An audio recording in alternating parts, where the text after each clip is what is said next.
you need to have your own principles. I'll explain some things, but I'm going to share some of my principles. I hope they're helpful to you. There are things that have worked for me that I've written down over a period of time.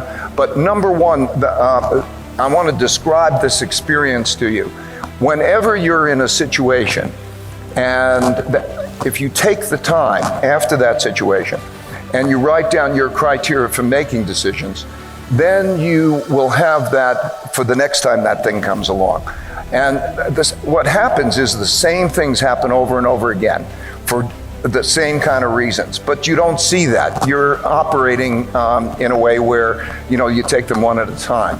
And so I would recommend to you that you write those principles down. When you do that, you think about them in a deeper way, and then the people that are in your lives then start to understand how you're behaving, and they can be partners in that idea of meritocratic decision making, so that they can also say, is that the best way to operate and deal with that situation?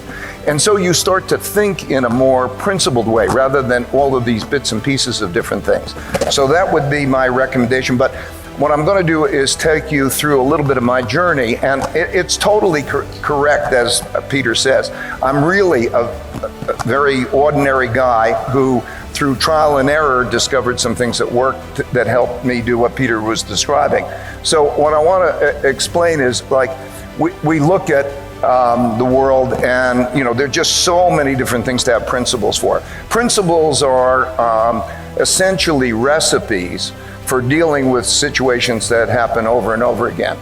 And there's just a million things. You could study, you could be a doctor, you could be a physicist, you could be someone. And the things that I understand and spend time with was economics, investments, and then work.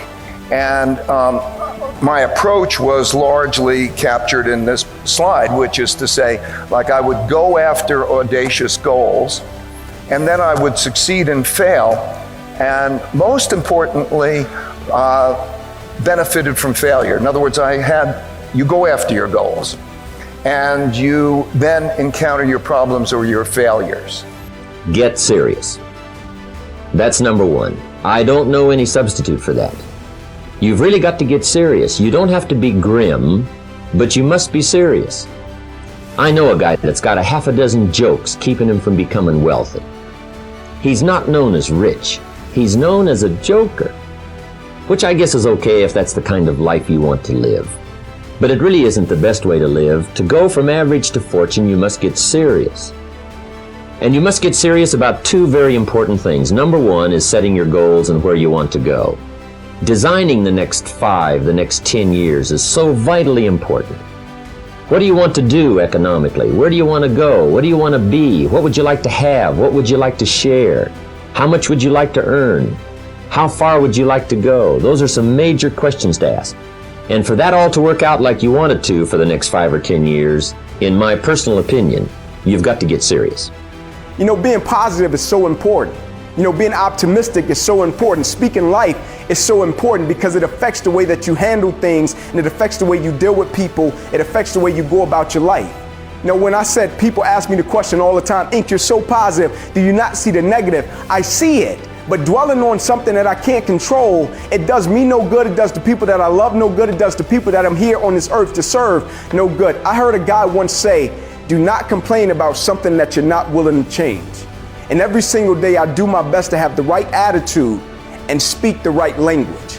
And what I mean by that, the right attitude, I try my best to have the right perspective about life and the things I encounter. And what I mean about speaking the right language, I speak life about it. I figure out a way to use it, and it affects my behavior.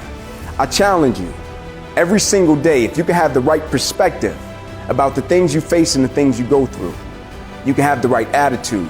And if you can have the right attitude, you can have the right language.